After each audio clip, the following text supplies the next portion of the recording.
Hello, good morning, beautiful ladies who I have not talked to in quite some time. I hope that this message finds you well. I hope you all are doing good. And I just wanted to follow up with you all and see how you guys are doing. And specifically, after I had made that comment or I had shared that post, I think it was last week or the week before, about the retreat. I can't believe it's already been a year since we got together for that retreat. And I have been wondering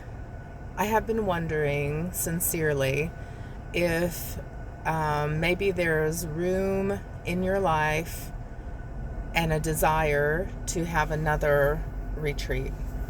It was always something when I did the first retreat, I'd hoped that there'd be more. I kind of thought that there would be one a little bit sooner than a year later, but life happens, and I think that's okay. And so I was wondering if any of you would be interested in having another retreat. And if you are, wonderful. If you don't have space for it in your life, or it's not something you're interested in, that's totally okay too. But I just thought that I would put it out there. And I wanted to share a little bit with what I'm maybe thinking. It's much easier for me to share this in words and in person rather than writing or messaging it out. And maybe some of you guys, it's easier to watch a video than read. That's how I am. But I was thinking we could maybe do a retreat this time in the fall. And coincidentally, I also wonder if you all might be interested in introducing the idea of reading a book together. I don't love to read, but the books I have read are life-changing. I'm kind of a self-help, motivational reader. I've only read a few novels and things like that. But anyways, there's this book called Falling Upward. It's written by a Franciscan friar. His name is Richard Rohr.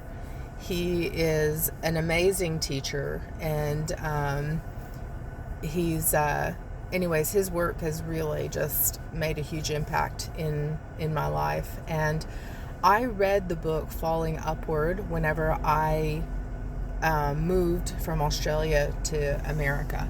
And had I not been reading his book, I don't know if I would have made it through that transition as well as I did, which wasn't even that great. But I did survive it. But his book really helped me through. And I'm going to share a link to a guy who just gives a little detail about his book and what it's about. So I won't share too much, but it's basically about the two halves of our life. And I don't know about you, but this second half of my life is it's totally different than the first half, and yet it's also a repeat of my first half of life. And I'm finding that the second half of my life, I want, even more than I did in the first, I want authenticity. I want to live out of my true self. I'm tired of the false self, this projected image that we want to create of ourselves. That's what we do in our first half of life. But in the second half of life, it's actually discovering and taking hold of who we are and living authentically and true to ourselves. And that's kind of what the book is about. And, I realized, because I thought that this was a unique experience that Kristen was going through. I could tell you about, my battle with religion and moving away to Australia and what it, did to my faith, and coming back here, trying to sort and sift through the pieces, and trying to figure out who I am, where do I go with everything that I've been through. It almost fell flat and a huge downward falling, and yet I feel encouraged to take these pieces and see them through the eyes of wisdom and make sense of my life so that I can live the second half of my life not in bitterness or regret or, being cynical of others or myself, but having peace and love and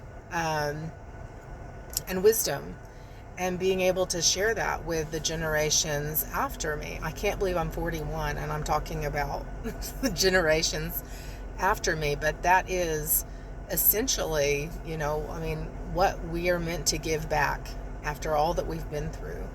So anyways, this book is about that, living the two half of your lives. And even if you're not close to 40, I know some of you are a bit younger, and that's fantastic, but I think that age doesn't always have everything to do with it. I mean, I feel like often I'm experiencing things that, like people 10 years older than me are experiencing. So it's not about age, it's more about a spiritual journey that we're all going through. And like I said, what I was trying to say was the experience I'm going through, none of that was unique. Yes, the details and where my path has taken me is unique, but that journey that we all go through, and there's like this moment we all, like, our life folds back on itself, and there are lessons to be learned from our first half of life. And that journey is not unique to a particular religion, to a particular gender, to a particular it is the human journey. We will all do that. So anyways, I wanted to say this too. I am not trying to pretend that I am a specialist in any of this. Yes, or a counselor or a spiritual guide, or like I'm not trying to do or be any of that.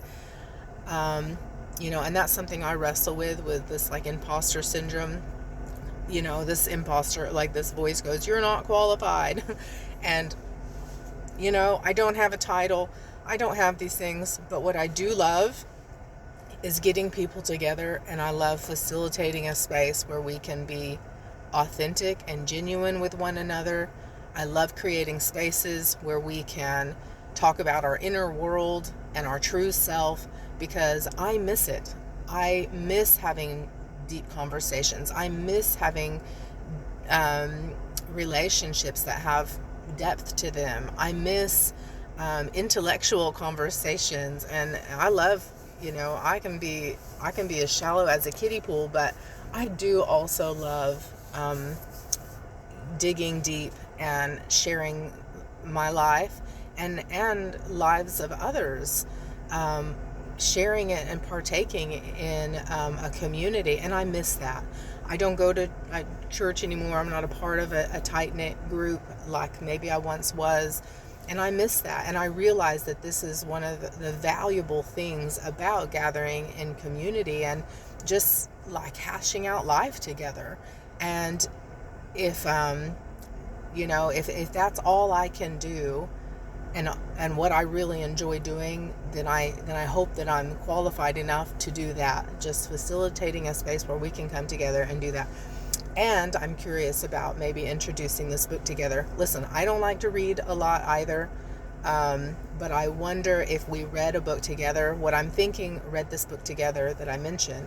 What I'm thinking is maybe we could read maybe the first chapter, a couple chapters, or the introduction, and then we have a getaway, a retreat in the fall, and it would be centered around a letting go, or I just thought it was interesting that if we had a retreat, it would be in the fall, and the book is called Falling Upward.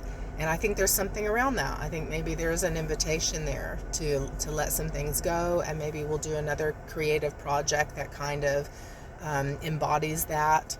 I'm not really sure just yet, just kind of at the initial stages, but initially I just want to know, are you all interested? I think I'm going to put it out there. If I have, even just a couple people that are interested, and don't think it's a huge commitment, like I said, with the book. And, I want to try to keep it as accessible and normal, and financially feasible for everyone. So anyways, Let me know what you think if you're interested. This fall, another retreat, and maybe going a little bit deeper, and but still having tons of fun like we did. I don't have any details yet about where or when or anything. This is just a invitation. Put a hand up and say, yeah, I think I might be interested in that again. And you can personally message me if you like, or not. So this is a long message, and I hope I covered everything. So it's so good to engage with you guys again, and I hope to hear from you soon. Bye bye.